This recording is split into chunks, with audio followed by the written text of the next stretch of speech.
Think choosing between Azure Communication Services and Teams APIs for your custom app is just a licensing call? Not quite. One wrong step could box in your project for years. Today, we're breaking down how the smallest technical decisions like presence integration or chat extensibility can turn into your biggest headaches. Are you actually picking the tool that supports the way your business works?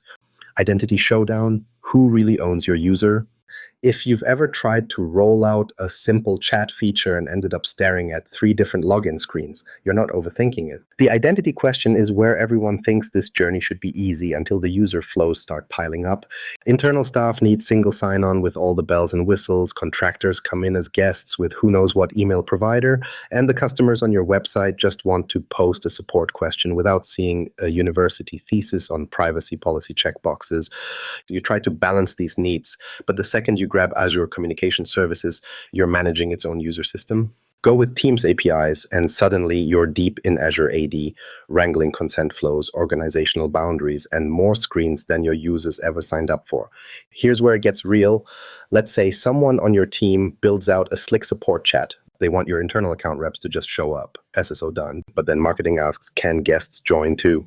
Of course. So now you toss in guest access. What's next? The board wants a live chat widget for website visitors, and that's where your tidy login story unravels. Azure Communication Services, or ACS, lets you spin up identities for these total outsiders, which feels great until you try to glue their conversations to your internal directory. Teams APIs, meanwhile, want everyone to pass through Azure AD, which is fine for staff, but gets awkward for the folks who exist only as a Gmail address. Pretty soon, you've got 2 islands of identities. One side speaks ACS tokens and user IDs, the other expects Azure AD objects. Welcome to your first small architectural monster. This isn't just a theoretical hassle. There's a developer at a mid-sized company, let's call her Nina, who wanted to merge chat for her sales team and her web support. On day one, it seemed easy. But every time a new guest signed up, Nina realized they were invisible to the internal SSO logic.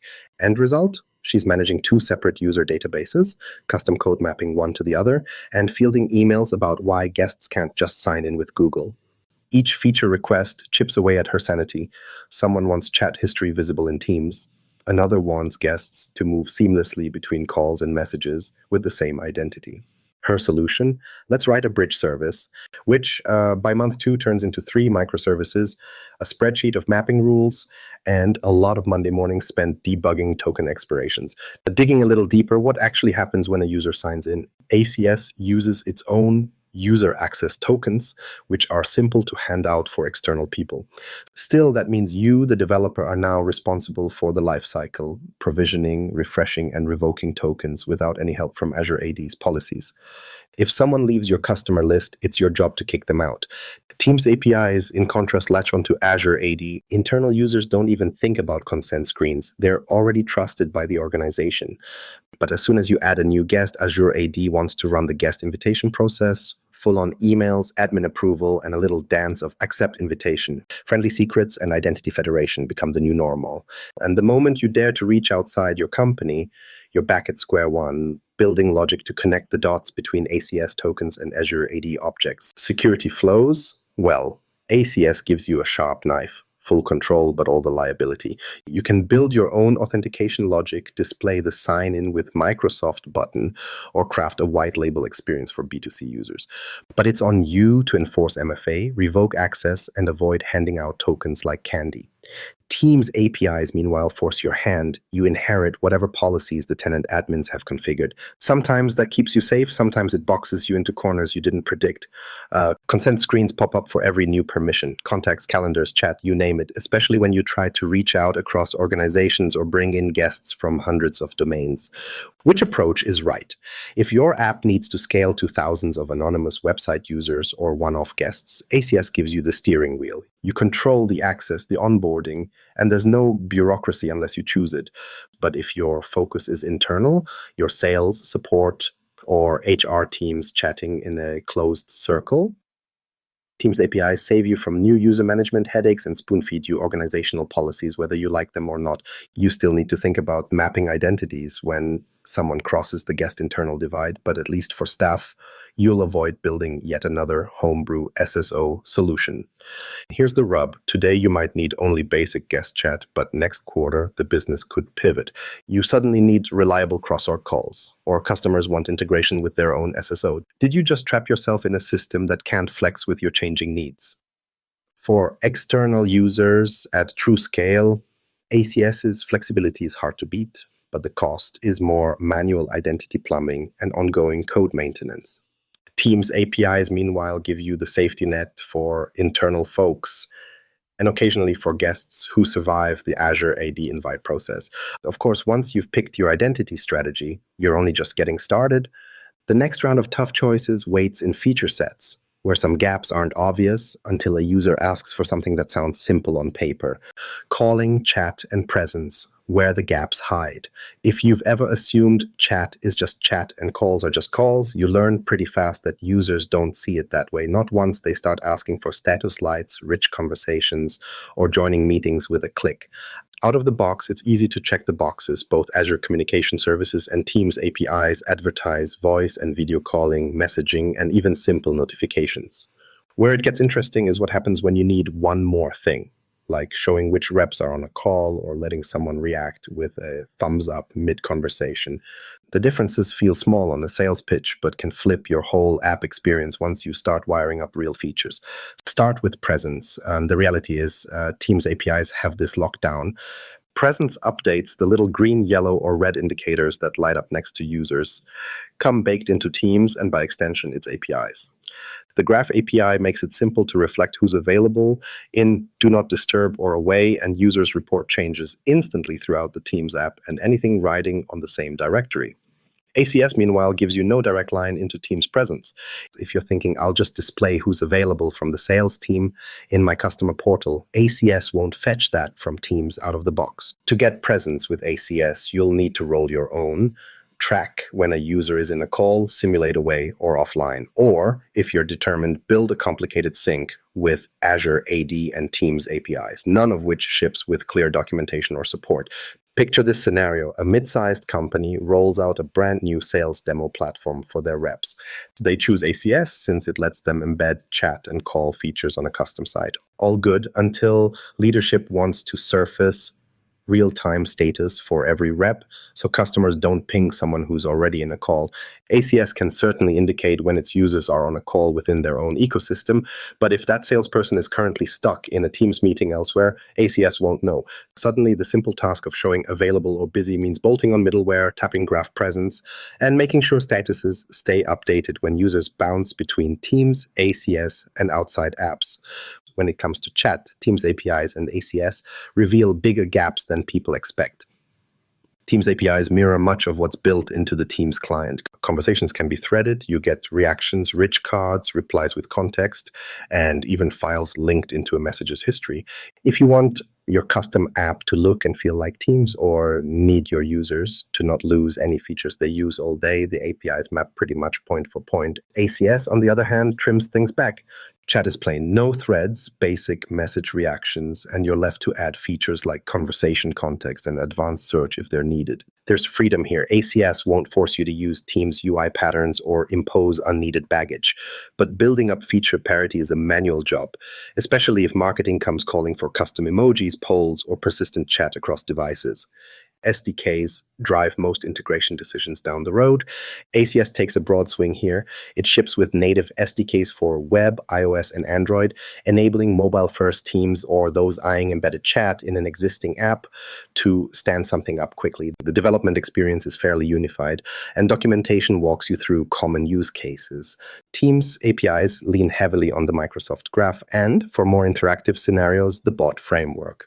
Both offer power, but they come with a steeper learning curve and less hand-holding for those not living inside Microsoft 365 every day. Developers working outside of the .NET ecosystem sometimes struggle with the pattern differences between SDKs and REST endpoints, finding themselves knee-deep in permissions, paging logic, or webhook setup late at night. Now, here's a twist that trips up plenty of teams. ACS chat can't join an existing Teams meeting. Even though ACS and Teams both live under the Azure umbrella, they draw a clear line. ACS can talk to ACS, Teams to Teams, but trying to bridge them, especially in-call scenarios, isn't natively supported. Teams APIs aren't perfect either. Inviting someone from outside your org, think a customer with no Microsoft account, lands you in tricky territory. External users need to be added as Azure AD guests, triggering invitations and onboarding hoops. In fast-paced B2C scenarios, those steps feel like asking customers to fill out a mortgage application just to join a call. Performance-wise, both ACS and Teams APIs show solid latency for text chat and basic calls, though real-world numbers highlight small differences. In deployments with 10,000 external messages a month, ACS often comes out a tiny bit ahead in message delivery speed since it's architected for public-facing volume and lighter protocol stacks. Teams APIs, designed to anchor everything inside Microsoft's controlled tenant environment, sometimes inherit more overhead, especially when compliance and logging are enabled. For calls, reliability is high on both sides, but troubleshooting ACS Media Connects tends to be more hands-on because you're in control of server placement, regions, and fallback routes. Teams APIs handle all of that invisibly, which is simpler but less customizable. The bottom line, if you just want chat and calls between known users and want the full bells and whistles of Teams, threads, reactions, presence, Teams APIs have you covered with a minimal learning curve for org-first development. If you need a clean, flexible, and embeddable experience that scales out to guests and external customers, ACS is the route, but you'll spend time layering on features that users might assume are just there by default. But let's say leadership comes knocking with ideas that don't fit any checkbox, combination features, analytics, or custom user journeys. What happens when neither Teams APIs nor ACS offer what your business suddenly needs? That's when the out-of-the-box advantages start colliding with reality, and you end up balancing control, user experience, and how much code you're willing to write and maintain. Compliance, licensing, and the cost you didn't budget for. If you've ever launched a solution, felt pretty good, and then had compliance tap you on the shoulder for an audit or finance reeling after a surprise licensing bill, you already know what we're talking about. The moment your communication features go live, the spreadsheets and checklists around GDPR, HIPAA, and where your data actually lives move from someone's compliance wishlist to the hot seat in your next all hands. Suddenly, even simple chat logs become a conversation about where they're stored, who can access them, and whether you'll need to draft policies by end of quarter.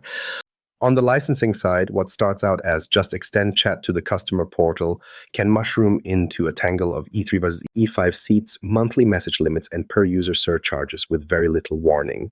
Let's look at how these two platforms split the difference. If you go the Teams APIs route, you inherit all the compliance guardrails baked into Microsoft 365.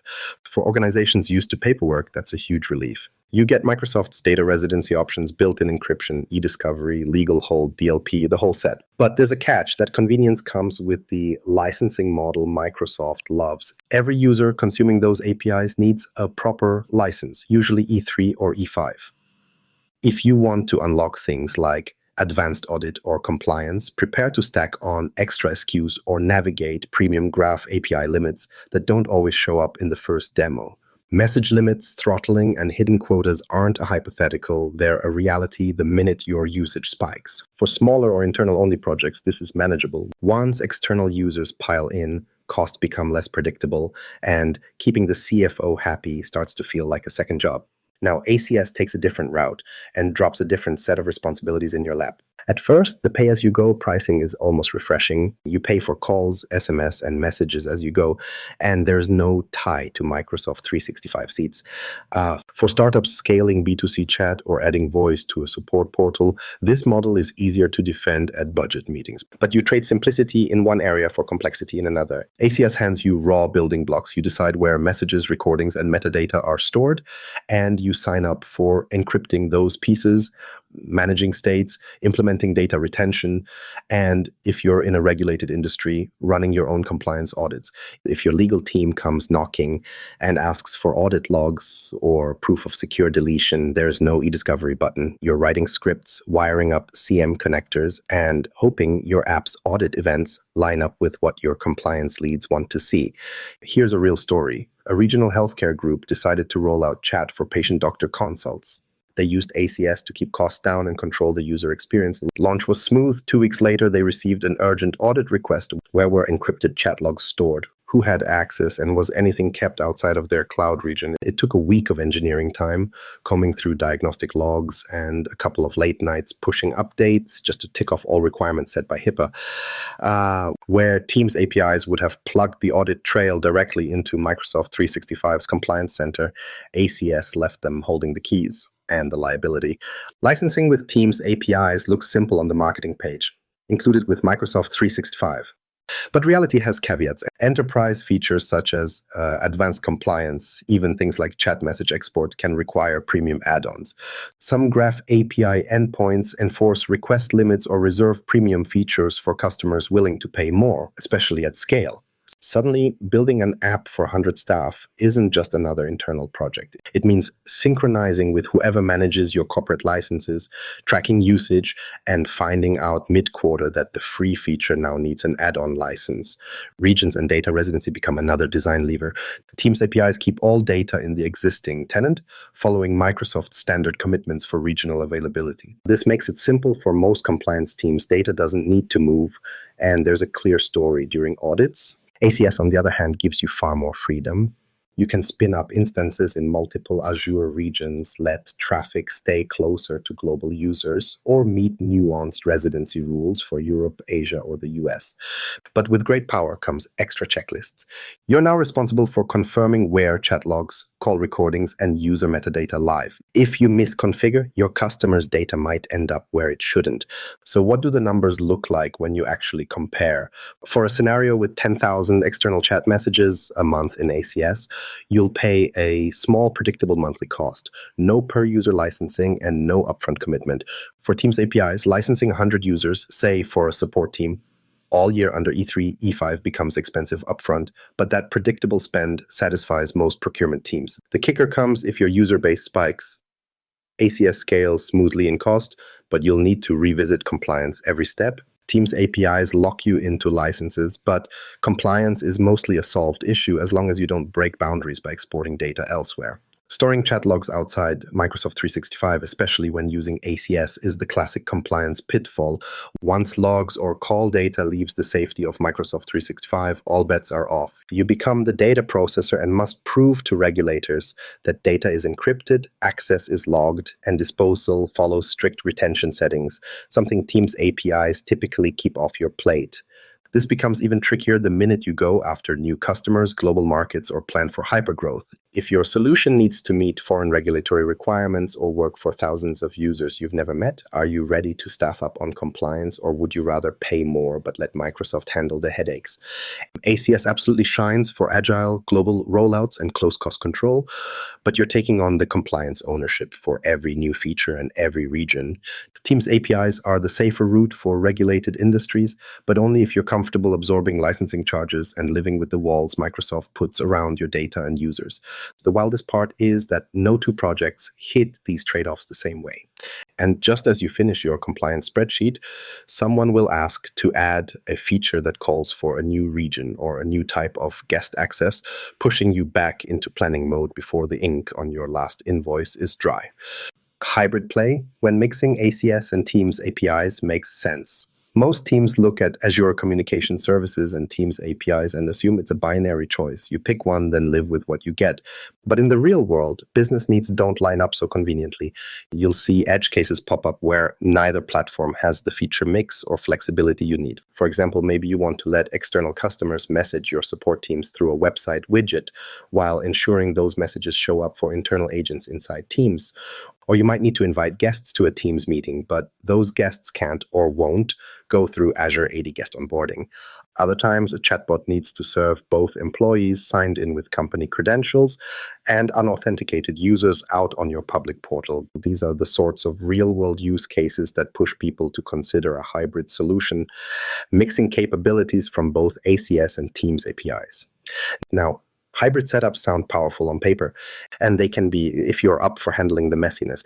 Once you blend ACS and Teams APIs, you're looking at managing identities, data routing, compliance, and even the user experience across platforms.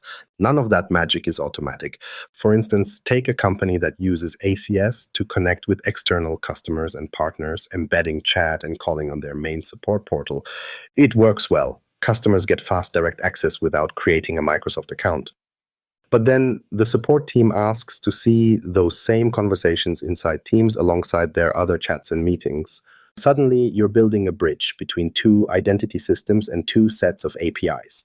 The chat messages need to be captured from ACS, transformed to match Teams conversation structure, and piped into a Teams channel or group chat, while still letting the external user carry on in the ACS-powered web client. Getting this smooth is rarely an out-of-the-box affair. You end up maintaining a middleware layer, usually with some custom microservices responsible for translating between ACS and Teams APIs. Identity is often the earliest sticking point. You need to map ACS users, often identified by simple ACS tokens, which could be anonymous or loosely tied to a customer record, to Azure AD users or guests for Teams. If you want presence syncing, for example, letting a customer know if an agent is available before starting a call, you have to pull presence data from Teams using graph and update status in ACS, since ACS doesn't know about Teams presence natively. This identity bridge quickly becomes the linchpin. Every message, call, or presence update passes through it, so it must be reliable, secure, and up to date with changing policies on either side. It isn't just identity that requires bridging. Message routing brings a new set of challenges. ACS chat content uses its own format and schema, while Teams chat is tightly integrated into Microsoft 365's compliance, threading, reactions, and message history. You need to map each ACS message onto an equivalent Teams message object, sometimes paring down features, say stripping custom media or metadata that Teams won't interpret, or simulating threads if ACS didn't start with one. Attachments can be particularly tricky. Teams expects files to live inside OneDrive or SharePoint, while ACS typically references blobs or external URLs. If you want to keep everything auditable, your middleware also has to apply encryption, retention policies, and logging so you don't create a compliance black hole between systems. This pattern isn't unique. Experts in the Microsoft ecosystem, especially MVPs who've seen multiple organizations wrestle with these boundaries, often recommend a hybrid setup for companies in regulated industries or for fast-scaling startups. It's not unusual to see ACS take the lead for B2C scenarios, handling direct customer contact where minimal onboarding and friction-free access matter most. Meanwhile, Teams APIs run the show for B2E, business to employee, keeping internal communication secure, auditable, and in line with company policies. What ties it together is the glue: connectors, message brokers, or serverless orchestrators that handle translation, compliance checks, and sometimes even analytics to ensure everything completes the loop. If you're a whiteboard person, now's the time to picture a hybrid architecture. On one side, ACS handles your public and guest traffic, offering chat, calling, and SMS to the outside world. On the other side, Teams APIs talk directly to staff, routing conversations into a Teams channel or bot. In the center is your middleware layer, mapping IDs, proxying messages, synchronizing status, and handling compliance events. When something goes wrong, a failed message, a new compliance requirement, or just a Teams API update, you're the one responsible for maintaining the bridge. The catch is, hybrid architecture adds ongoing work. You're not only wiring up the initial integration, but owning every update, patch, and little operational quirk that pops up as either platform evolves. Syncing presence is never truly instant. Reconciling chat history across APIs is a chore. And anytime Teams or ACS changes their API contracts, you're first in line to triage support tickets. Documentation helps, but there's no official hybrid mode button you can click. Most solutions look more like homegrown mini platforms than plug-and-play boxes. Still, the payoff is hard to ignore. When you need the freedom for rapid external communication and the assurance of internal compliance and audit, mixing ACS and Teams APIs unlocks scenarios neither side can tackle on its own. Just be sure you've got buy-in for the extra engineering overhead and a plan to keep your integration points running clean as both clouds roll forward. Watching usage patterns and feedback for cracks early on pays off a lot more than playing catch up once both your customers and compliance teams start expecting everything to just work across platforms. So, as you start building out that next gen support experience or global B2B portal, know that a hybrid setup can keep you flexible if you're ready to stay hands on and treat your middle layer as a full citizen in your architecture. That's usually where the real opportunities and headaches happen. It's never as simple as picking the tool with the most features on the website. You're always trading off between control, compliance, and how well you can grow with whatever curveball your business throws at you next. That's why jumping in on licensing or waiving off compliance details early usually backfires. The best setups come from matching your architecture to your use case, internal, external, or a blend, and revisiting your choices as your user base and requirements shift. So if you're wrestling with these decisions right now, you're definitely not alone. Let us know what you're building and where you're hitting roadblocks.